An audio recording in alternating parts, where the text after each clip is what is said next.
you guys? It's your girl Inspired checking in on another episode of What's Going On. And today we have the culinary enthusiast, Miss Briana Houston. How are you doing today, Queen? I'm well. I'm so glad to be a guest today. That is good. That is good.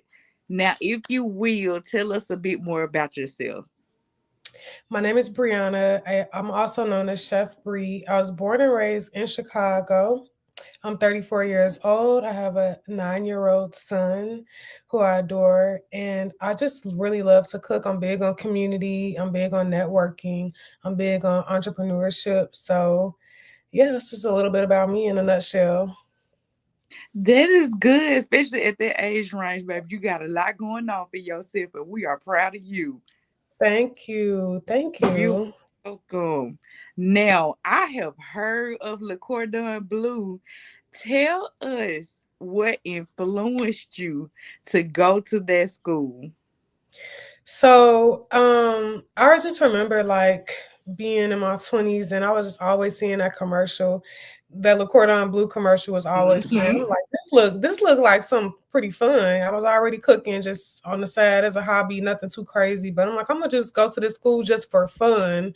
Really, that was my thing. And to also just to have a trade under my belt because I was just getting out of college. And I'm like, okay, I got my associate's degree. I don't really know where I want, what direction I want to go. I'll just go get a trade, which I know will just take a year. So I end up loving culinary school. Le Cordon Bleu was amazing.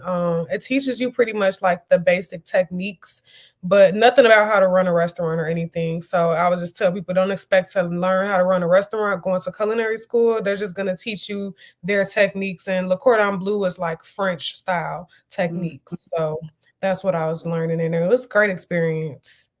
That's good. Yeah, I know those are one of the top schools that people go to. And I'm like, oh, yes, honey. Yes, yes. They closed them all down after the year I graduated, Oh, so the only wow. one left is in Paris. Oh, that's a blessing. That means you were meant to be there. Right, yes, I'm glad. Now, tell us about some of the challenges you faced as far as you starting on your own and how did you overcome them?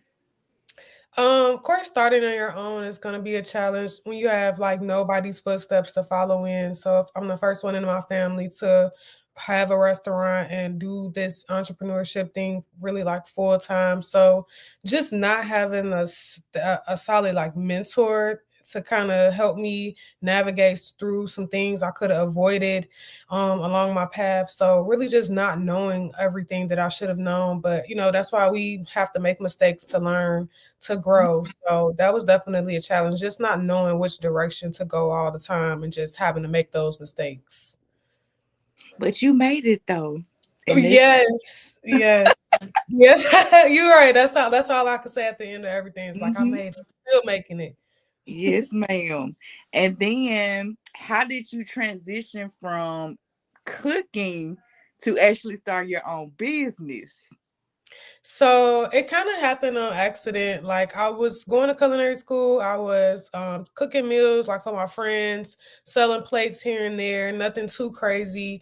I was working in a restaurant because right after culinary school, I had to intern at a restaurant, and I ended up interning there, working there for a year. So I'm fully, having a full time job working in a restaurant, selling my little plates on the side, and someone asked me if I could like prep their meals for the week. They're like, I want you to cook my meals for the whole week. Like I'm over the plates. Like, can you make me like meal prep? I'm That's like, so well, good. okay, I can make you like 5 meals. Okay, I can make you 5, 10 at a time.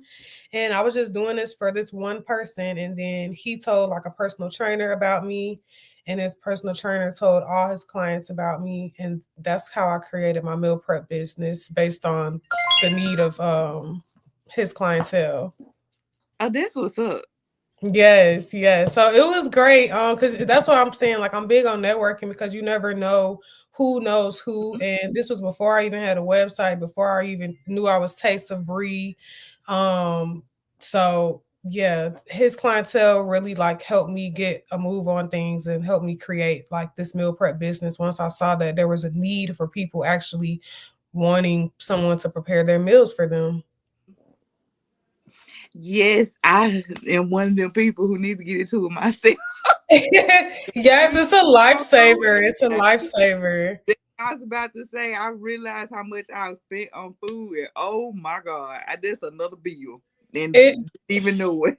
It is. It adds up. It adds up. So I could see why people wouldn't want to do it, but it's something that I love to cook already. So it's like, all right, this is perfect for me. I can be helping somebody, helping their families. A lot of people rely on this business now that I have. We have people that have diabetes, heart conditions. They just got out of surgery. They just had a baby, and they can't prepare healthy meals for themselves. So that's when they come to us, and I'm glad that we can provide a good service for them. Right up your alley.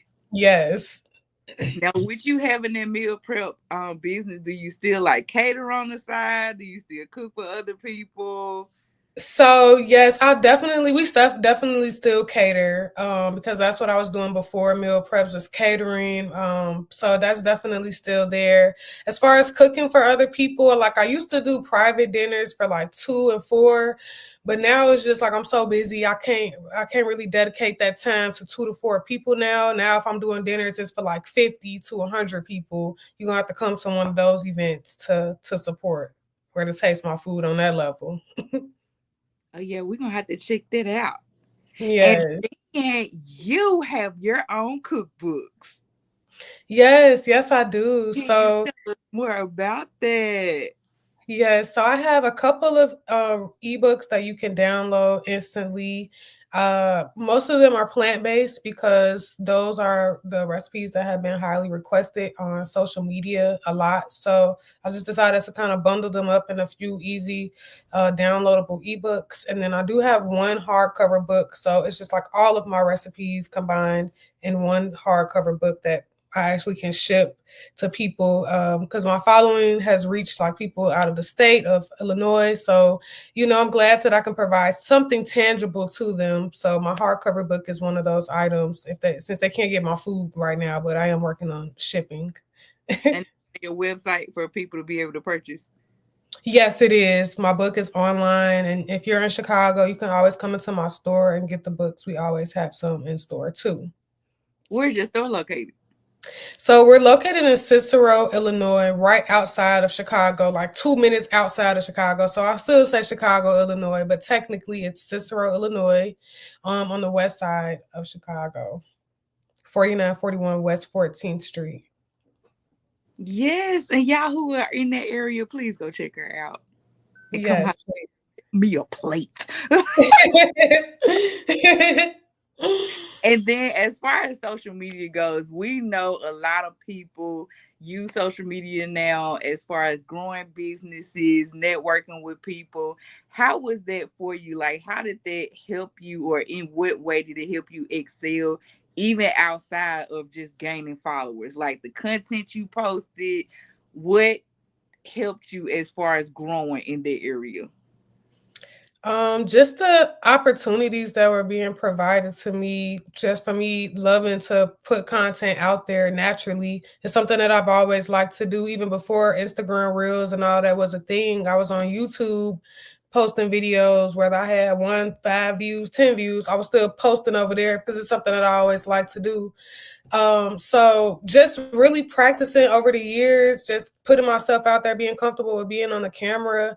And I'm just like, okay, finally one of my videos went viral. And it's like, all right, that was like the sign, like, okay, it's time to get you out here for real. So you just never know when you're gonna have that viral moment. And it could just take one video to really like turn everything around and put all eyes on you. So I feel like ever since I went viral for some cinnamon rolls I made, some vegan cinnamon rolls, like it's just been all up from there. Just free advertisement, free marketing, people sharing, more people finding out about my business, my meal prep, and just wanting more from me. So, I just tell people to have fun with it on social media. Don't take it too serious, but just know that, your moment can come anytime. So be ready. And with that being said, and this is as far as thinking back to school, thinking back to starting your business and the cookbooks, everything. Is there anything that you would have done a different way in your process? Um, I feel like mm, I don't know if I would have changed anything specifically because then I wouldn't be, where I am today. I feel like everything had it served its purpose for what I was supposed to go through. Now I know like the mistakes that I will never make again for sure. So, once you do something wrong once, you know better, you do better. So I just hold myself accountable the best way that I can so I could keep growing and be successful. And that's what I would tell anybody else to just make sure you hold yourself accountable the best way that you can, do what you're supposed to do. You'll be successful. And what inspiration would you give to someone who's following in your footsteps or have a like-minded goal as far as pursuing those dreams? I feel like don't be afraid to ask questions. A lot of people tell me that I inspire them, and especially when I meet them, and they're like, "I always wanted to ask you this. I always wanted to meet you to say." And I'm just like, "You can send me a message." I'm typically responsive. Like, don't be afraid to ask questions. Don't be afraid to network because you never know who will be willing to help you or give you a tip. Like a lot of people don't gatekeep. I know I don't. So, but you got to be able to put yourself out there. Don't be afraid to be behind the scenes all the time. Ask questions for the things that you want to know to get to where you trying to be. Yeah, and I'm so glad that you do that. I am grateful on behalf of everybody else because, like you just said, a lot of people learn stuff and they gatekeep, or you got to pay me $300, $400, $500 to learn what I know, Right. what you're I'm being doing all that. others, and you just never know how it may inspire them. And we greatly appreciate you for that. No problem. No problem. Yes, I'm just gonna keep showing up. That's the best way that I know that I can help people, inspire them to follow their dreams, and it's definitely possible. I've been doing this for quite some time now, so it's definitely possible. Yes, ma'am, you manifesting it. Yes. And how can they follow you? What's your website? How can they keep up with everything that you have going on?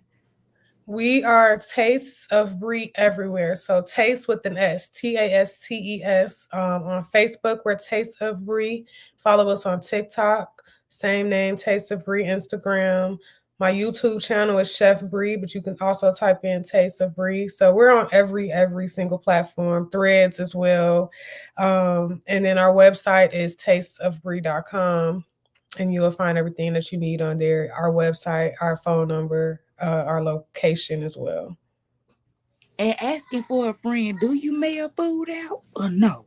I don't. So like that's the next major thing that I'm working on right now. It's just nationwide wide shipping for my meal prep. That's the Okay, next biggest project that I'm tackling right now. So soon. go get that in the work, girl. So I can give me some food. Trust me, I am. You might be my tester. You know what I'm saying? Once I start test shipping, I'll hit Yes, you out. Like, you want to be my tester? will. I most certainly will. Okay, cool. And is there Cool. anything that you want to leave with our viewers today? I don't. I hope that you got some inspiration from this video. And like I said, just make sure you are following your dreams, staying true to your heart, and doing what you love, because that's gonna take you far. Yes, ma'am. I'm listening to. Yes, it was an honor being here, and I love what you guys have going on too, and featuring people, women especially, like on your platform. That's really amazing. So, thank you. You are very welcome, and we appreciate you for being here today. Shout out to all our Swag Her viewers. Thank you for tuning in to another episode of What's Going On. Be sure to check out everything that Miss Houston has going on and make sure you support her, follow her, like those posts, make more of them videos viral. We will see you guys again on the next episode and have a great day. Bye. Bye.